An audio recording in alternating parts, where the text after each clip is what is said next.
Marcos 14, verso 32. E foram a um lugar chamado Getsemane, e disse aos seus discípulos: assentai-vos aqui enquanto eu oro.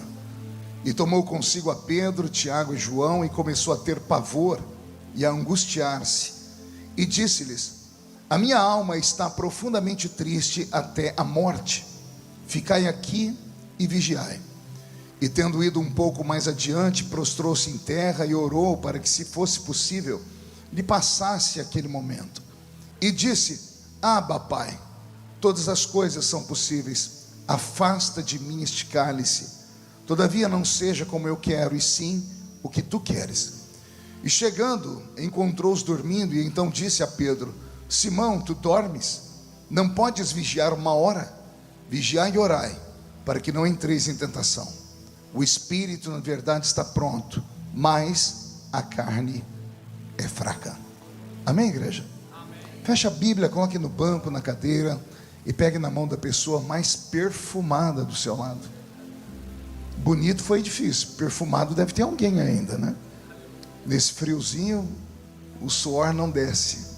Aperte a mão dessa pessoa com carinho, até ela falar aleluia. Pentecostal que não faz barulho, está com defeito de fabricação, não é? Vamos orar? Pai, nós te exaltamos, nós te glorificamos, e nós entendemos que dentro de alguns minutos este ambiente ficará pequeno para o tamanho da glória que o Senhor vai mandar do alto dos céus. Os que vieram tristes começarão a saltar de alegria, os que vieram se arrastando não voltam para casa se arrastando, hoje voltarão voando nas asas de um novo tempo. Antes que eu comece a revelar os seus segredos, cerque este lugar com a sua glória, e num raio de 5 quilômetros, onde houver um demônio alojado, eu dou a esses demônios segundos para sumirem daqui, porque se não sumirem, serão queimados pelo poder da sua glória. Senhor, fala conosco nessa noite de maneira muito poderosa, fica conosco e mostra o caminho da verdadeira e poderosa adoração. Fala conosco, amém e amém. E toda a igreja tome seu assento aplaudindo a Jesus, porque Ele é bom, porque Ele é maravilhoso. A vontade de Deus, ela é soberana. Nada está fora do controle de Deus. Os desígnios do homem são uns, os de Deus são outros. A vontade nossa é uma, a vontade de Deus é outra. E nós que servimos a Deus devemos sempre entender que tudo o que acontece, não é a metade, não é um décimo, um terço, tudo que acontece, ou foi porque Ele permitiu, ou foi porque Ele mandou. E se Ele permitiu ou mandou, Ele sabe os motivos.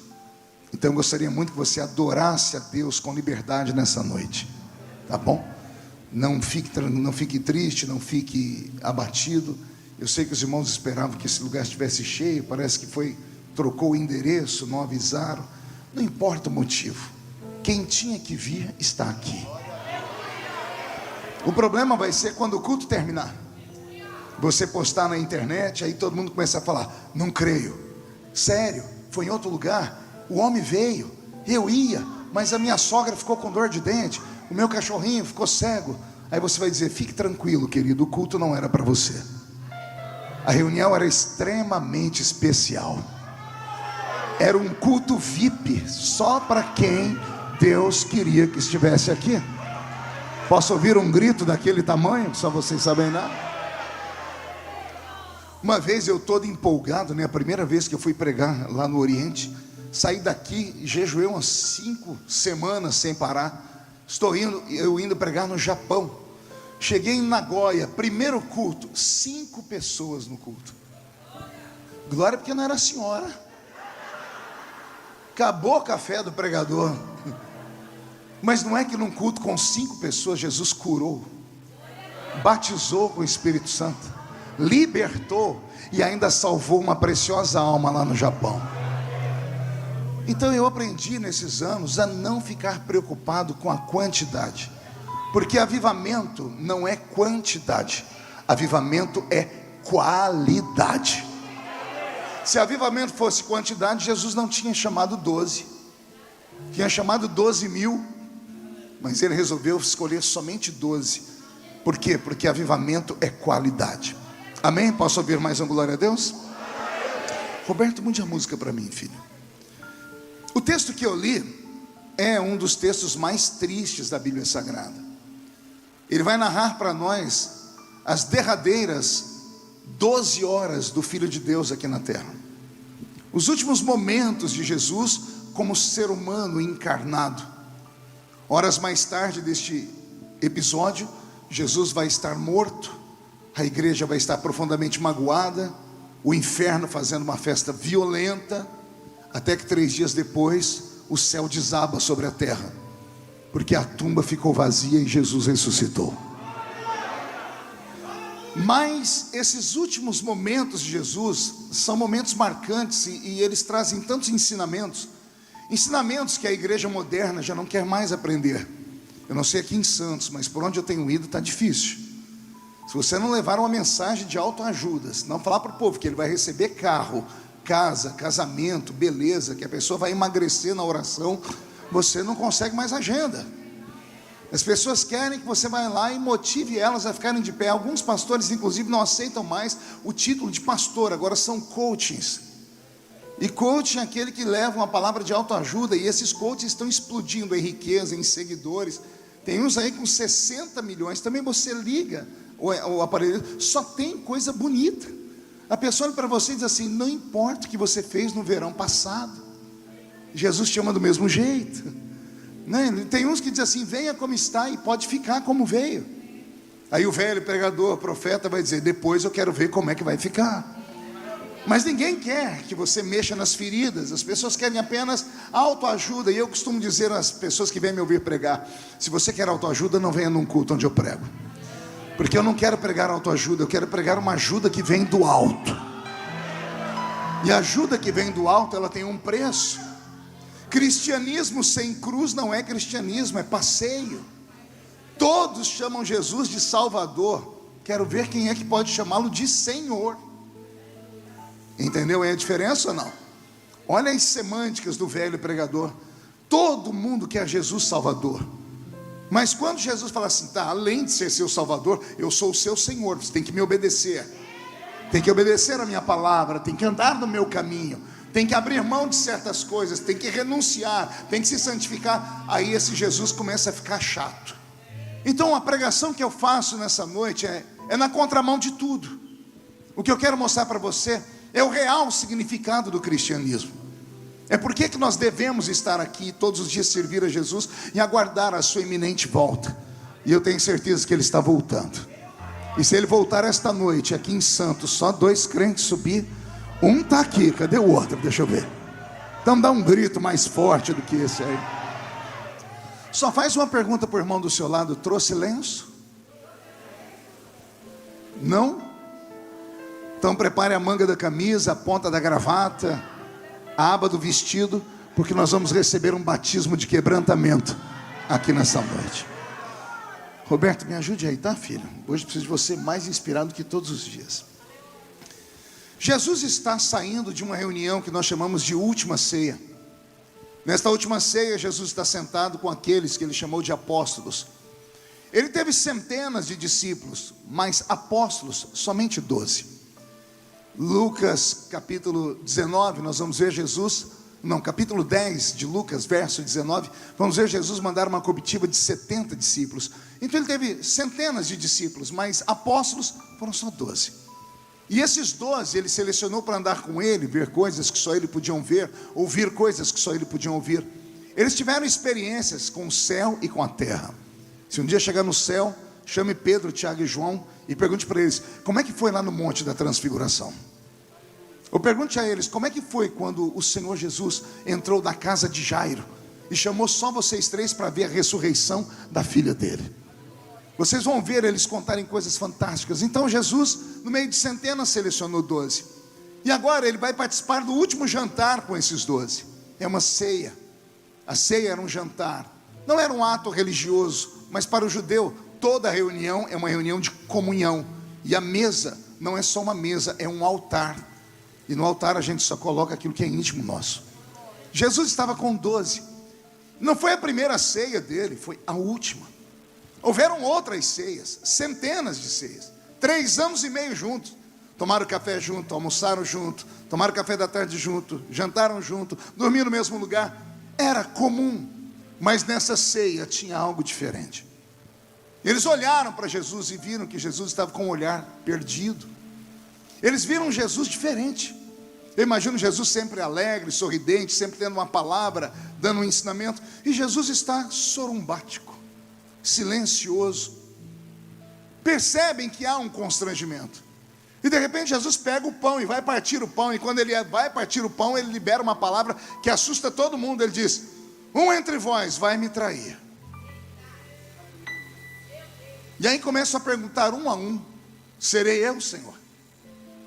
Esta imagem está desenhada por Leonardo da Vinci na última ceia. Cada um dos discípulos apontou na mão para si ou para Jesus. Eles estão questionando: serei eu, Senhor? Serei eu? E Jesus libera num ato de revelação, dizendo quem era. Ele diz: aquele a quem eu der esse bocado de pão. E Jesus parte o pão e entrega para quem? Judas. Se você fosse Judas, você pegaria aquele pão? Vai aí, pense aí comigo. Jesus acabou de dizer: um de vocês vai me trair. Quem é que vai me trair? Aquele a quem eu der um pedaço de pão. Você pegaria aquele pão? Eu levantaria da mesa. E eu perguntei: o que foi que aconteceu aqui? O Senhor disse para mim: o Espírito Santo teve que interferir para não acabar com a história. Jesus acabou de dizer: aquele a quem eu der um pedaço de pão, esse vai me trair. O Espírito Santo veio e apagou isso da mente de todo mundo, porque senão o traidor não seria revelado. Jesus estava desesperado. E já já eu vou explicar para vocês por quê. Depois desse ato, eu imagino que foi a ceia mais pesada de todos. Comeram, e se é que conseguiram comer, beberam, se é que conseguiram beber. E quando todo mundo terminou, imagina um a um dizendo: Senhor, então podemos nos retirar, a gente precisa sair. E Jesus faz uma coisa que ele nunca tinha feito antes, pelo menos a Bíblia não relata. Pela primeira vez, eu vou descobrir na Bíblia que Jesus cantava. Olha que lindo, ele cantava. E ele falou: vocês podem cantar um hino comigo? O dia que eu li isso e entendi, me deu uma raiva. Pergunte por quê? Só falo se todo mundo perguntar. Porque tem um monte de cânticos na Bíblia revelados. Tem um cântico de Moisés, tem um cântico de Maria, tem um cântico de Zacarias. Todo mundo que resolveu fazer uma música tem a letra. A música que Jesus cantou não tem a letra. Se tivesse a letra dela, seria o hino mais gravado da história. Porque foi com a força desse louvor que ele arrumou condições para subir até o Getsemane e começar o seu momento de tortura. Tendo cantado um hino, os discípulos não sabem o que fazer. Eu imagino eles sentados ou dizendo: podemos ir dormir? Jesus dizendo: hoje eu preciso de mais um favor de vocês. Qual é, menino? Eu preciso que vocês orem comigo. Estranho isso. Quer perguntar por quê? Eles nunca oraram com Jesus. Não tem um momento na Bíblia eles orando com Jesus. Tem um dia eles falando com Jesus: os discípulos de João sabem orar, nós não. O Senhor não pode nos ensinar a orar? E Jesus deu um puxão de orelha neles, dizendo: para que vocês querem orar se eu estou aqui? Não entendeu, né? Vou falar de novo. Jesus estava dizendo: quem anda com João precisa orar, mas vocês estão comigo. Eu sou Deus Criador caminhando. Não precisam orar. Mas se querem aprender uma oração, eu ensino. Aí Jesus ensina: Pai nosso que estais no céu, santificado seja o seu nome, venha a nós o seu reino, enfim. Agora Jesus está ali no último momento dele, dizendo assim: gente, hoje eu preciso de oração. Vocês podem orar comigo? Jesus nunca levou os discípulos para orar com ele no meio do mato. Nesse dia ele chama todo mundo. E aí temos um problema. Pergunte qual? Eles são em 12. Só chega no monte 3. 8 discípulos somem. Um deles vai trair Jesus, que é o Iscariotes. Os outros 8, a gente não sabe o que foi feito deles. Só acompanhou Jesus Pedro, Tiago e João. E agora que Jesus olhou e disse assim: na vida funciona desse jeito. Quando você está bem, todo mundo te segue. Quando você tem nome, todo mundo quer estar perto de você. Enquanto você está fazendo milagre, todo mundo quer você. Quando você sente que a morte está chegando, que a dor está vindo, que o teto desabou, abriu um buraco no chão, cadê todo mundo? Só sobra Pedro, Tiago e João. Para eles Jesus mostrou a ressurreição da menina. Para eles Jesus mostrou a revelação do céu no Monte da Transfiguração. E só sobrou os 3 amigos. E agora Jesus fala, vamos orar. Eles tentam orar e não conseguem. Aí Jesus vai e fala assim para eles, não fica apavorado não, viu? Jesus diz assim, meninos, a minha alma está angustiada até a morte. O A ali é craseado. Jesus está dizendo, a minha alma está angustiada para a morte. Eu queria estar no lugar dos 3 para tentar entender o que eles sentiram. Você consegue entender a situação ou não? Você andou ao lado de um homem que quebrou a lei da gravidade andando em cima das águas. Você andou ao lado de um homem que conversou com o vento e com a água. Eu nem sabia que vento tinha ouvido. Eu já ouvi falar de curva do vento, de assovio do vento, mas que vento escutava? Fui aprender com Jesus quando ele disse, acalma-te vento, aquieta-te mar. Eles andaram a vida inteira ao lado de um homem que chamou um morto depois de 4 dias na tumba. Eles estavam acostumados a andar com Jesus que dizia ao paralítico, levanta e anda. Eles viram Jesus abrir os olhos de vários cegos. Eles viram Jesus multiplicar pães. E o mais forte, eles viram Jesus falar assim para seres humanos, vai e não peques mais, porque perdoados são os seus pecados. Jesus era para eles um super-homem. E aí de repente um super-homem se aproxima deles e diz assim, gente, eu encontrei uma criptonita. Vocês conhecem a Marvel, né? Criptonita é uma pedra que tira todas as forças do super-homem, e ele fica um ser humano normal. Jesus está falando para eles, eu encontrei uma criptonita, eu estou sem força, e eu preciso que vocês orem comigo. E eles juntam as mãos para orar por ele. Só tem um problema, pergunte qual? A única oração que eles sabem fazer não dura 1 minuto. Foi a única que ele ensinou. Pai nosso que estás no céu, santificado seja o seu nome, venha a nós o seu reino, seja feita a sua vontade, assim na terra como no céu. O pão nosso de cada dia nos dai hoje. Perdoai as nossas ofensas, assim como nós perdoamos a quem nos tem ofendido, e não nos deixes cair em tentação, mas livra-nos do mal, porque teu é o poder, o reino e a glória para sempre. Eles terminam de orar, silêncio no jardim. O silêncio deles incomoda Jesus. E Jesus fala, vocês não podem orar comigo nem 1 hora. Ele não queria uma oração de 60 segundos, ele queria pelo menos uma oração de 60 minutos, porque 1 hora tem 60 minutos. Ele queria ouvir eles orar alto, porque se eles orassem alto, ele podia desabafar também. Porque quando a gente está angustiado, a gente precisa colocar para fora. A gente tem que gritar. Por que igrejas barulhentas crescem mais do que igrejas silenciosas? Porque quando você põe para fora, você externa todos os seus sentimentos, e o seu pai que está lá em cima escuta o seu desespero e vem te buscar, vem te ajudar, vem te proteger. Jesus sabia que não tinha jeito, aquela batalha era só dele. Ele deixa eles dormindo aqui, e ele entra dentro do Getsemane. A palavra Getsemane ou Getsemane significa prensa de óleo, no Jardim das Oliveiras, porque ali haviam empresas que pegavam o fruto da oliveira e espremiam para extrair dela o azeite. E Jesus está ali não por um ato comum, é um propósito. Ele vai ser espremido por nós. Todo mundo fala do sangue derramado da cruz, né? Mas o primeiro sangue não foi derramado na cruz, foi derramado no Getsemane. Já tinha parado para pensar nisso? A gente sempre fala do sangue da cruz, e bendito seja ele. Mas e o sangue do Getsemane? Pergunte para mim, o que significa, pastor? Quando eu estive lá em Israel e fui lá nessas prensas de óleo, eu descobri que quando eles colocam azeitona dentro de moinhas, eles extraem 7 óleos daquele fruto.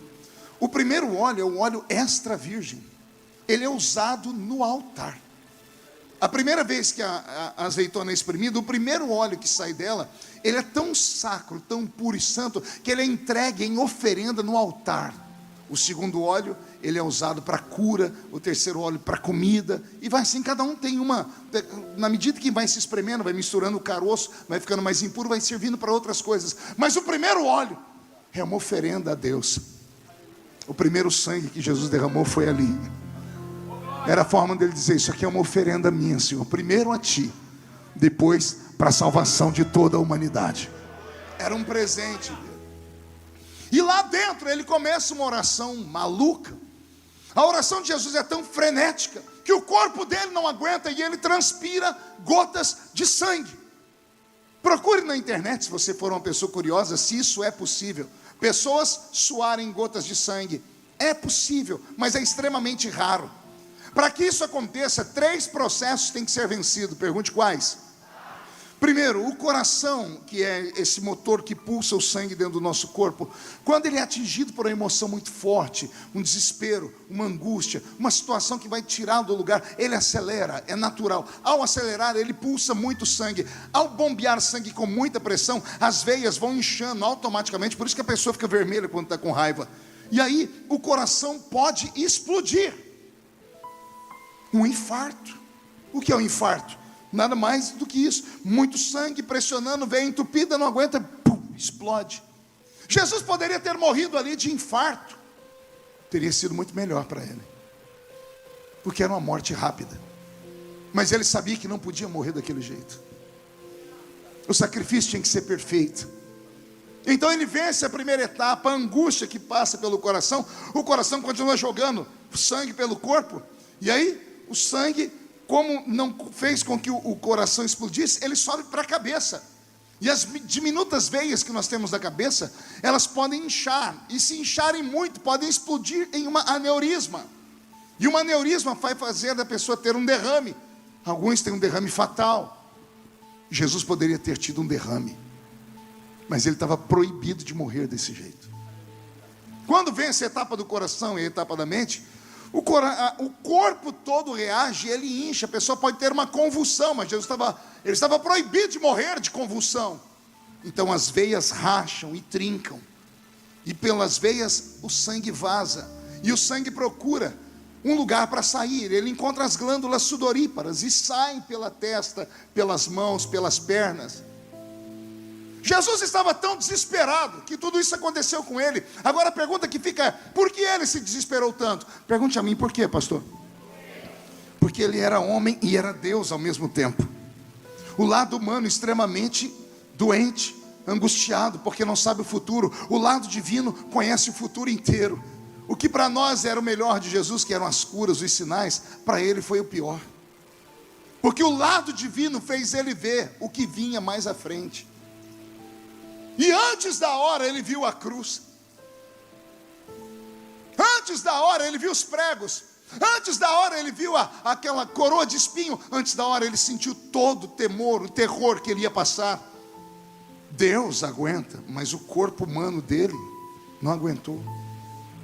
E por isso ele se desesperou. O coração inchou, não encontrou lugar para sair o sangue. As veias incharam, trincaram, e ele suou gotas de sangue.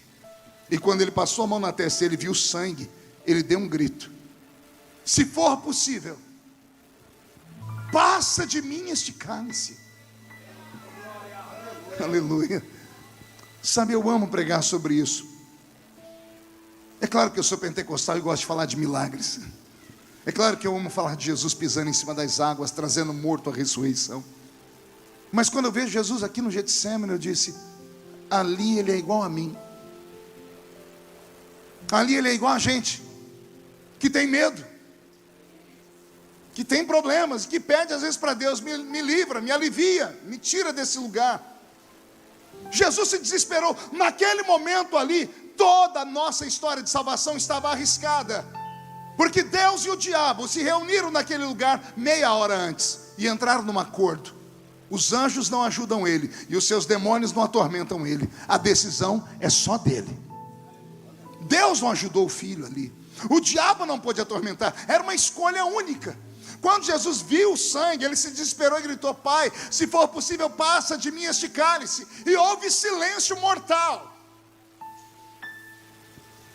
E de repente Jesus muda a oração. Ele diz: todavia, seja feita a sua vontade, não a minha. Um dia orando, lendo a Bíblia, falei: Senhor, por que o Senhor mudou tão drasticamente a palavra? Primeiro o Senhor tem medo, agora o Senhor mudou. O Senhor disse: o que me atrapalhou me ajudou também. Eu falei: como assim? Eu olhei, vi a cruz e fiquei com medo. Mas aí eu resolvi espiar além da cruz. E quando eu olhei além da cruz, eu vi santos. Eu vi uma reunião num lugar. Eu vi homens e mulheres que foram salvos pelo meu sangue, estavam adorando o meu nome, foram lá para me glorificar. Então quando eu vi vocês me adorarem, aí deu certo. Então eu arrumei forças onde não tinha. Que você receba esse dom nessa noite. O dom de você pelo menos ver o que vai acontecer na sua vida, para você saber que a luta que você está passando tem um propósito, é uma exaltação iminente aqui na frente. O crente não sofre em vão, você não está, Deus não te abandonou. O silêncio de Deus não significa que Ele te deixou sozinho, significa que Ele está apreensivo te olhando. Ele está te testando, e Deus só prova aquele que Ele quer aprovar. E só quem acredita nisso dá um grito para acordar todo mundo aqui dentro. Ele arrumou forças onde não tinha. Todavia seja feita a sua vontade, não a minha. E ele levantou. Levantou, está Pedro, Tiago e João dormindo, babando. Jesus disse: acordem. E eles vão tentar orar. Jesus: não precisa orar mais não, porque a carne é fraca, mas o espírito está forte. Não entendeu? Vou falar de novo. A carne não presta para nada, mas o meu espírito está forte. Aprenda com Jesus, olha, o que uma noite de oração não pode fazer com você. E detalhe, uma noite de oração sozinho, porque tem cruz que você tem que carregar sozinho. Por mais que as pessoas te amem, por mais que as pessoas gostem de você, elas não podem ir com você até o fim, porque a luta é sua, a missão é sua. Você nunca vai conseguir tirar o que está dentro do seu peito e plantar no coração do seu filho. Por isso que nós, crentes, antigamente falamos: Deus tem filhos, mas não tem netos. Filho de crente não é neto de Deus, ele precisa ter uma experiência com Deus também, precisa aceitar Jesus como Salvador, porque senão não verá a glória do Senhor. A experiência é única e intransferível. Amém até aqui, igreja? Pedro e João acordam, Jesus fala: meu espírito está forte. E eles olham para o lado e escutam gritos, uma multidão está subindo, uma turba romana começava com 600, ia até 6.000. Lá vem uma turba com 600 homens, varapaus, tochas, e de repente do meio dos 600 sai um que vem dar um beijo em Jesus. Seu nome? Judas o Iscariotes. Judas beija Jesus. Jesus sabia o que ia acontecer, e olha o que Jesus diz para ele: amigo, o que você tem que fazer, faz rápido. Jesus não era irônico, Jesus não tirava sarro e nem brincava. Que pena que Judas não entendeu. Jesus estava dando para ele uma segunda chance. Jesus olhou para ele e disse assim: amigo. Ele está falando: você é meu amigo, não importa o que aconteça. Era a maneira de Jesus falar: não fala o que está no seu coração depois dessa noite fazer. Amigo, o que tem que fazer, faz rápido. Judas se afasta, prendem Jesus, esbofeteiam ele, cospem nele. Pedro se desespera, saca uma espada que estava na sua cintura há 3 anos e meio. Oh glória, eu amo falar isso. Aquela espada não apareceu do nada. Tem gente que diz: Pedro saiu numa luta com um soldado e tomou a espada. Quem é que toma a espada de um soldado, se não for um soldado também? Pedro era pescador.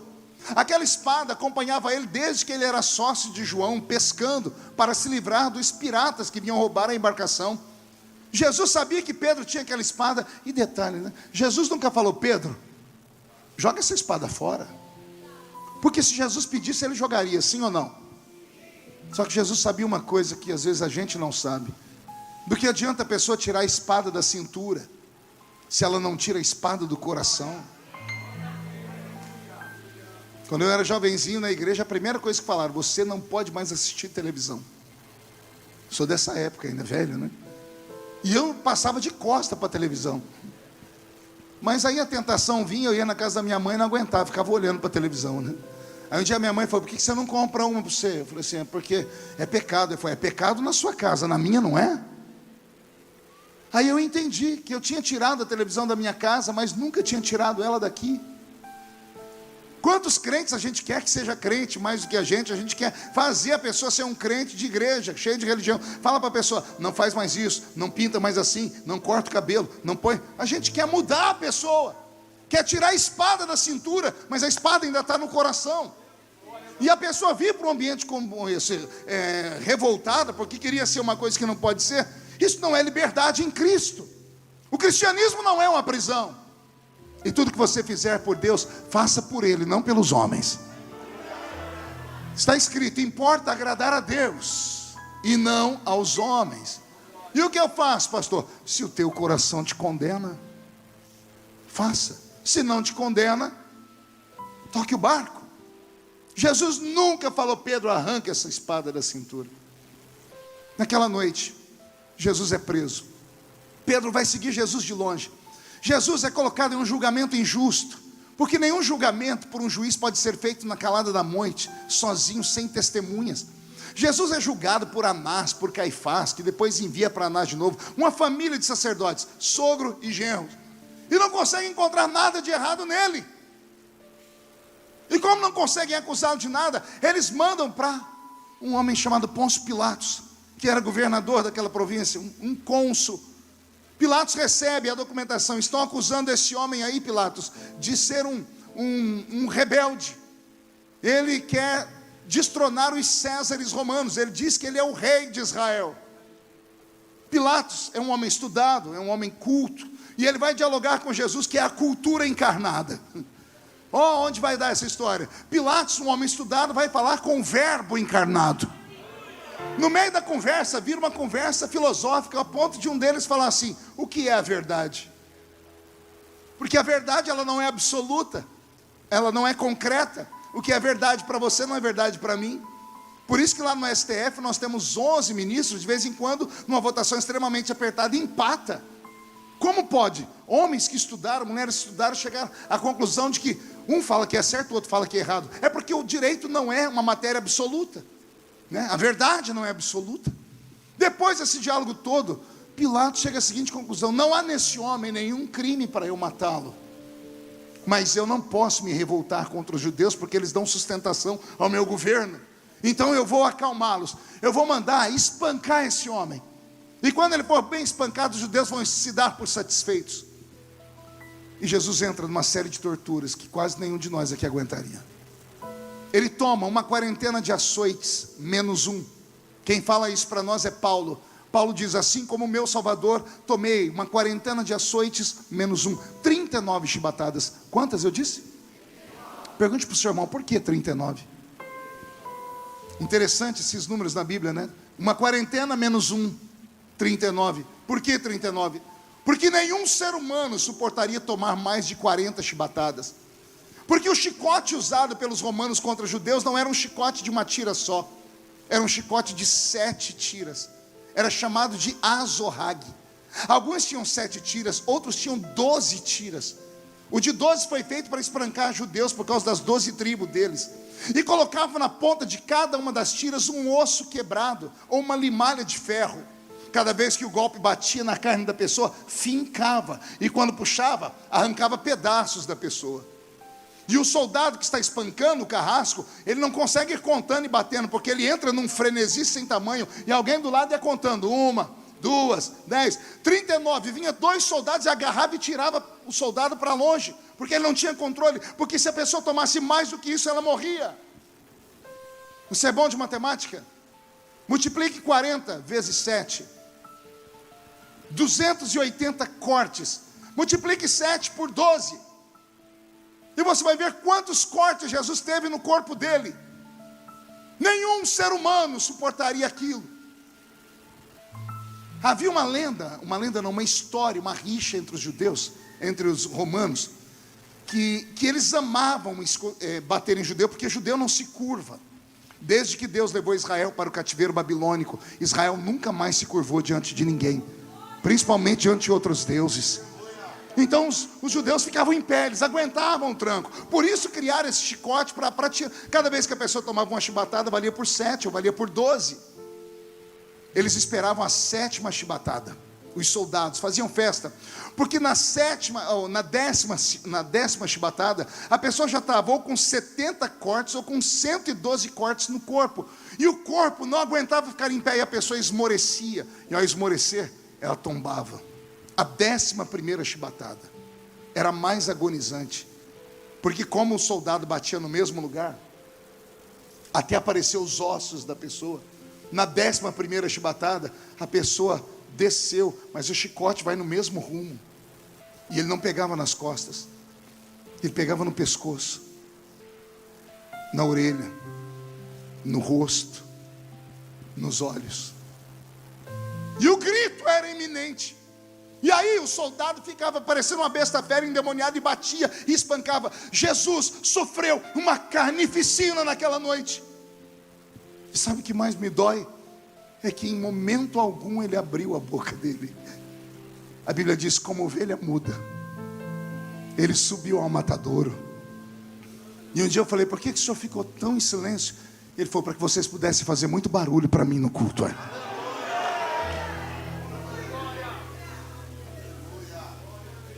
Pilatos assiste às chibatadas e ele vê Jesus desmaiar.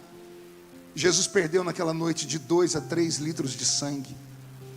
Nenhum corpo humano suporta isso. Embrulharam ele em um pano e jogaram ele em uma cela.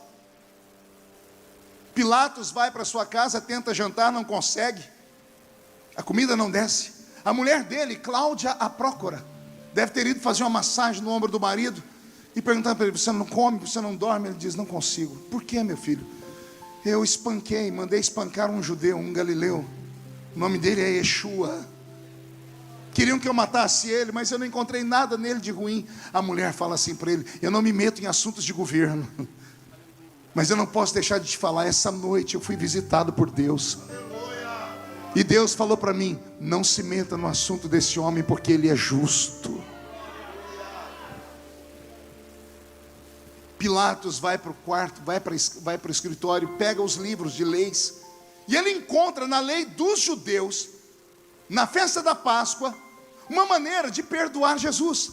Porque os judeus, a exemplo do Velho Testamento, quando o sacerdote, no dia do Yom Kippur, o dia do perdão nacional, o sacerdote pegava 2 animais, um era sacrificado e o outro colocava-se a mão sobre ele e todos os pecados de Israel iam sobre ele, e esse era libertado no meio do deserto.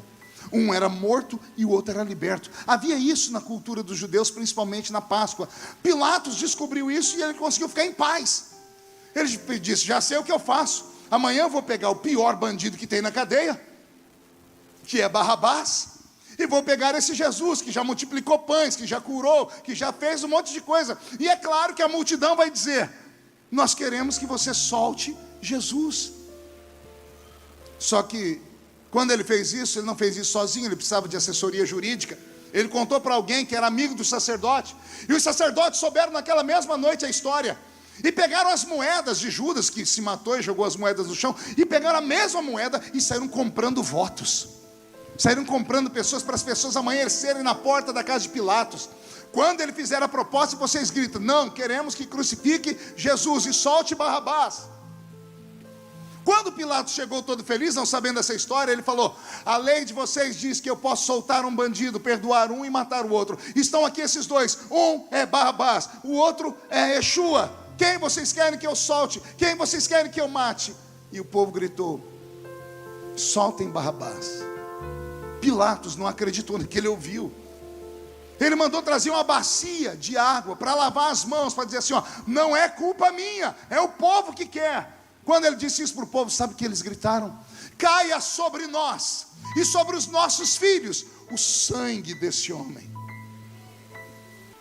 Pilatos deu ordem para começar o processo de tortura e de crucificação. Jesus é arrancado dali, colocado no meio da rua, e a primeira coisa que vão fazer com ele é tirar aquele pano que cobriu ele a noite inteira, lembra?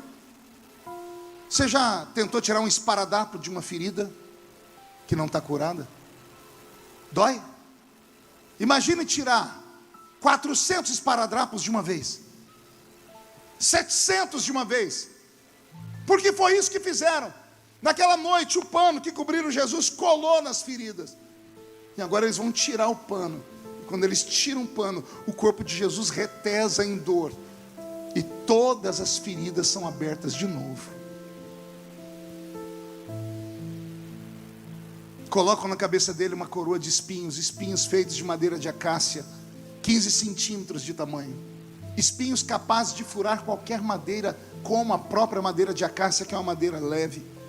Colocam a coroa de espinhos, mas não se dão por satisfeitos, porque ela não encaixa, e como o espinho machuca, eles pegam um pedaço de pau e batem na cabeça dele para o espinho fincar. É assim que o nosso Jesus vai terminar suas horas de angústia. Eles pegam a cruz, e agora outro problema, pergunte qual? A cruz não era para ele.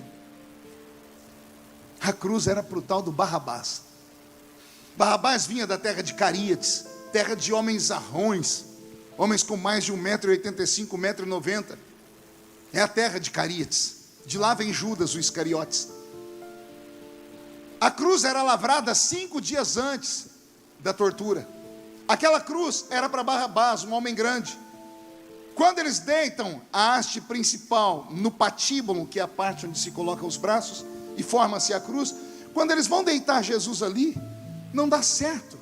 Porque como a madeira era lavrada 5 dias antes, eles faziam um furo na cruz antes, para facilitar a entrada do prego.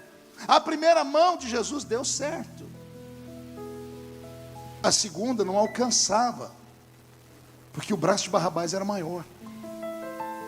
E aí o salmista vai dizer: esticaram o meu Senhor, quase o desconjuntaram.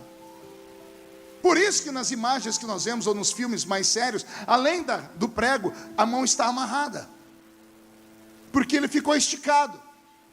Se o corpo dele pende para frente, podia arrancar e ele cair de cara no chão. Por isso amarravam os braços.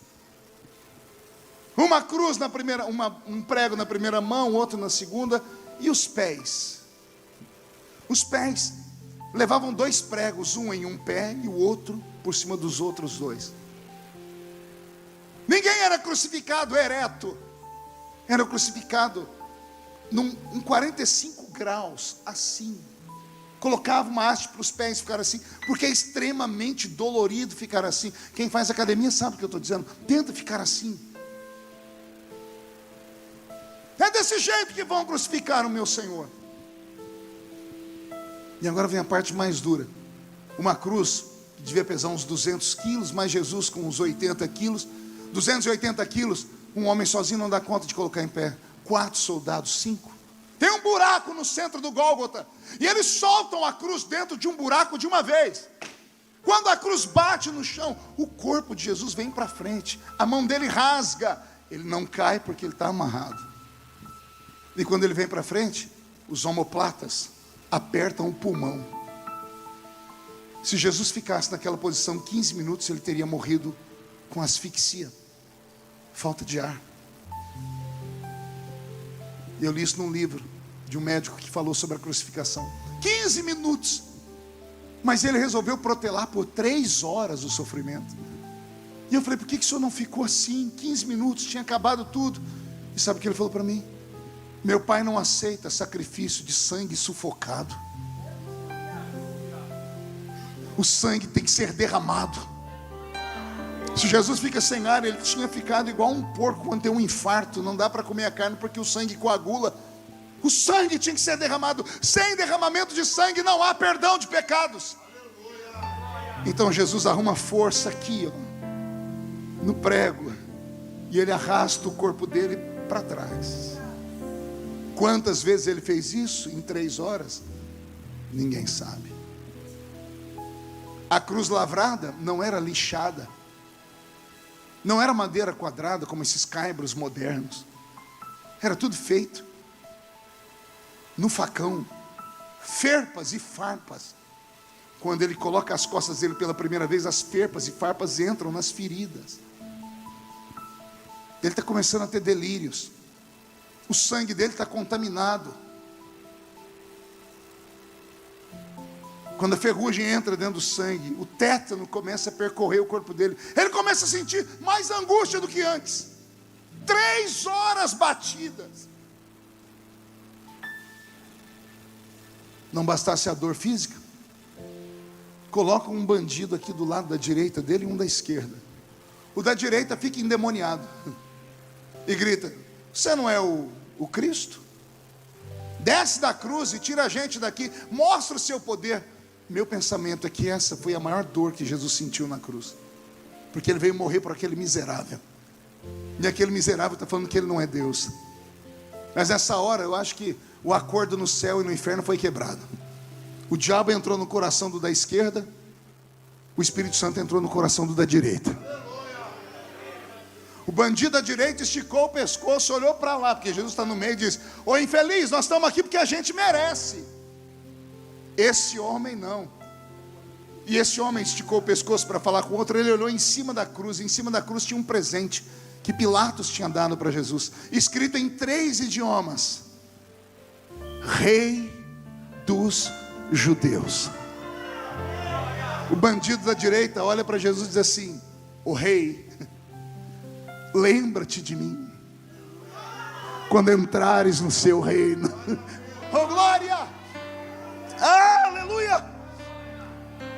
Jesus, todo destruído, levantou a cabeça, olhou para ele e disse: ainda hoje estarás comigo no paraíso. Ainda hoje. Era mais soriandre belecanda ramahara bacara. Se isso não te toca, é porque você morreu como crente há muito tempo. Se essas palavras não mexem com a sua alma, é porque você precisa se converter de verdade. Porque essa é a única pregação que deveríamos ouvir até o arrebatamento da igreja. É entender porque estamos aqui. Você não está aqui porque você quer.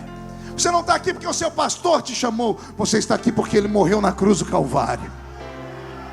E ele morreu porque você não poderia morrer. O salário do pecado é a morte. Chega um momento na cruz que Jesus olha para o céu. Foi um momento dolorido também. Quer perguntar por quê? Como ele olhou muito rápido, imagino eu, o céu estava aberto. E quando ele quis sorrir para o pai fechou a janela. O lado divino dele viu o céu. Quando ele foi falar, o pai fechou a janela. Deus ficou de costas para o filho. E Jesus ora num idioma que aquele povo não falava mais, para poupá-los daquela dor. Jesus diz: Eloi, Eloi, lama sabachthani. Alguém aqui embaixo que não entende nada de línguas fala assim: ele está chamando Elias. E os anjos lá no céu estão falando: Senhor, ele está chamando o Senhor. Eu imagino o pai dizendo: eu não posso, porque se eu interferir, todos vão perder. A escolha é dele. Ali sou eu, olhando para o céu, querendo chutar o pau da barraca, quando as coisas dão tudo errado, servindo a Deus, orando por todo mundo, e Deus curando, e quando chega a vez de orar por mim, pela minha família, não vem cura. Você ajuda todo mundo, e quando você precisa de ajuda, não vem ajuda nenhuma.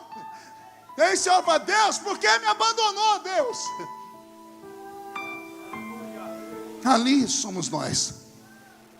Ele olhou para cima, porque é assim que a gente busca o socorro. Quando o socorro não vem de cima, é automático, a gente olha para frente. E estava uma multidão lá. Gente, não conta para ninguém. Lázaro estava lá. Jairo estava lá com a filha ressuscitada. O filho da viúva de Naim estava lá com ela. Bartimeu. Todas as pessoas que ele curou estavam ali. E ninguém conseguiu estender a mão para ajudar ele. Quando ele olhou para frente, ele disse: Pai, perdoa eles, porque eles não sabem o que fazem. Como não tem saída para cima nem para frente, o jeito é se entregar. E Jesus abaixou a cabeça. E quando ele olhou para baixo, veio um alento, porque ele viu que ele não estava sozinho. A mãe estava ali, Maria, Santa Maria. Santa sim, separada, escolhida, menina virgem, carregou sobre ela um peso que ninguém conseguiria carregar, ser mãe solteira, ao ponto de ser caluniada. E eu não sei, ainda tem crente, quando fala em Maria, ele faz o sinal da cruz de raiva. Respeite Maria. Você não precisa idolatrá-la, mas você pode amá-la. Jesus está aqui embaixo e a mãe dele está lá. Não importa o que falaram, filho, eu estou aqui com você. Do lado dela está João, aleluia, o melhor amigo. Melhor amigo é isso, vai com você até a cruz. E não importa se estão te acusando, ele diz, eu estou aqui com você, não importa o que aconteceu. Jesus olha para baixo e diz assim, João, então deixa eu acertar minhas contas, cuida da minha mãe, porque ela é o bem mais precioso que eu tenho. Jesus não foi embora sem deixar alguém para cuidar de Maria. João cuida de Maria, tá? Talvez por isso João viveu até quase 100 anos, para cuidar de Maria até o fim. Pois bem, agora que está tudo acertado, Jesus acertou com a terra, perdoa-os, aqui embaixo cuida da minha mãe. Jesus olha para o céu, Pai, nas tuas mãos eu entrego. Pergunte, por que ele falou isso, pastor? Porque ninguém podia tomar. Quando você chegar em algum lugar, alguém falar, a morte matou Deus, dá de dedo no nariz da pessoa e diga, mentira, a morte não matou Deus, a morte matou Jesus. Pastor, deu um nó aqui na minha cabeça, vou explicar. Jesus era só a embalagem, Jesus era o hotel. O que estava dentro dele era o Cristo. Já leu Jesus, o Cristo? Cristo não é sobrenome, Cristo é ungido na eternidade. Jesus é o homem, Cristo é Deus. Amém até aqui? Jesus estava cheio de Cristo dentro dele. Quando a morte chegou lá para levar todo mundo, ela olhou para Jesus e Jesus estava assim, ó. Aí ela se acelerou, chegou perto com a foice, porque ela tem um aguilhão, do qual ela corta o fio de prata da existência do homem da terra. Quando a morte olhou para Jesus, Jesus estava assim. Mas quando ela chegou bem perto e encarou Jesus, ela olhou por dentro, e por dentro Cristo estava assim, ó. Jesus assim, o Cristo assim. A carne é fraca, mas o Espírito é forte. A morte vai matar Jesus, ela não dá conta. Ela bate a foice no peito dele e a foice quebra. O senhor é louco, pastor? Primeira carta de Paulo aos Coríntios, capítulo 15. Paulo pregando num culto, olhou para a porta e viu a morte. A morte ameaçando ele. Depois do culto, vamos acertar as contas. Ao invés de Paulo correr dela, Paulo olhou e disse assim, ó morte, ó morte, onde está o teu aguilhão, ó morte? Onde está a sua foice que corta a vida? E aí Paulo grita, travada foi uma batalha na cruz, e a vitória é nossa pelo sangue de Jesus.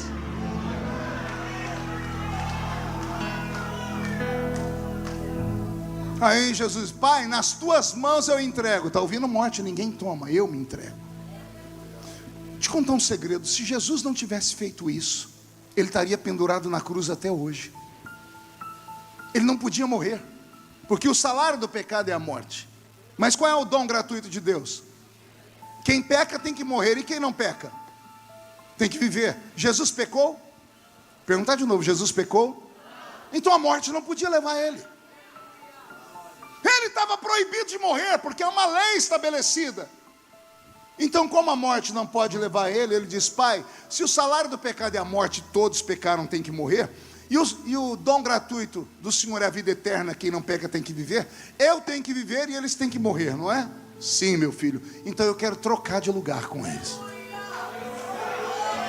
Eu morro para que vocês tenham vida, e tenham vida em abundância.